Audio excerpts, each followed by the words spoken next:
कभी कभी कुछ चीज़ें सिर्फ खिलौने नहीं होती, उनमें छुपा होता है अंधेरा, खामोशी और मौत की आहट। आज की कहानी एक ऐसी डॉल की है जिसने एक पूरे परिवार की जिंदगी को बदल दिया। यह है लबब्बू डॉल हॉरर स्टोरी। रिया नाम की एक लड़की थी। उसे गुड़ियों का बहुत शौक था। एक दिन ऑनलाइन शॉपिंग करते समय उसकी नज़र पड़ी एक अजीब सी गुड़िया पर। उसका नाम था लबब्बू डॉल। डॉल देखने में मासूम लग रही थी, लेकिन उसकी आंखों में कुछ ऐसा था जो सीधा दिल तक चुभता था। रिया ने सोचा, क्या खूबसूरत डॉल है, इसे तो मुझे ज़रूर लेना चाहिए। और बिना कुछ सोचे समझे उसने ऑर्डर कर दी। गुड़िया घर आते ही अजीब अजीब घटनाएं शुरू हो गई। पहली ही रात रिया ने अपने कमरे से हंसी की हल्की हल्की आवाज़ सुनी, लेकिन जब दरवाज़ा खोला तो कमरे में सिर्फ वही गुड़िया बैठी थी। अगली रात दरवाज़ा अपने आप खुल गया। खिड़की बंद थी, हवा भी नहीं थी, लेकिन डॉल का चेहरा अब मुस्कुरा रहा था। रिया डर गई।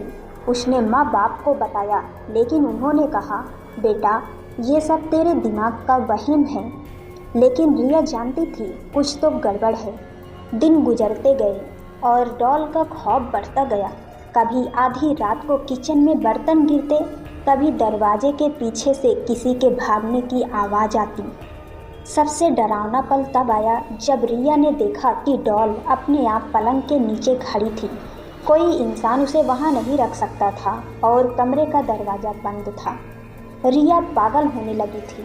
उसने गुड़िया को फेंकने की कोशिश की, लेकिन जैसे ही उसने उसे बाहर सड़क पर फेंका, अगले ही पल वो डॉल फिर से उसके कमरे में रखी थी।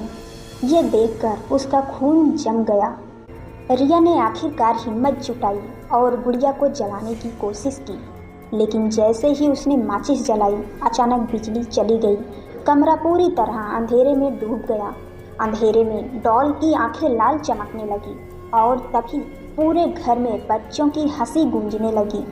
रिया चीख पड़ी, लेकिन उसकी आवाज़ किसी ने नहीं सुनी। सुबह जब परिवार ने दरवाज़ा खोला तो रिया कमरे में बेहोश पड़ी थी और वो गुड़िया पलंग पर मासूम चेहरे के साथ बैठी ऐसे मुस्कुरा रही थी जैसे कुछ हुआ ही ना हो। रिया बच गई, लेकिन उस दिन के बाद से वो कभी पहले जैसी नहीं रही। कहते हैं आज भी उसके घर में रात को बच्चों की हंसी सुनाई देती है। और वो डॉल अब कहाँ है किसी को नहीं पता। शायद वो अगली बार आपके पास आए। क्या आप ऐसी गुड़िया अपने घर में लाएंगे?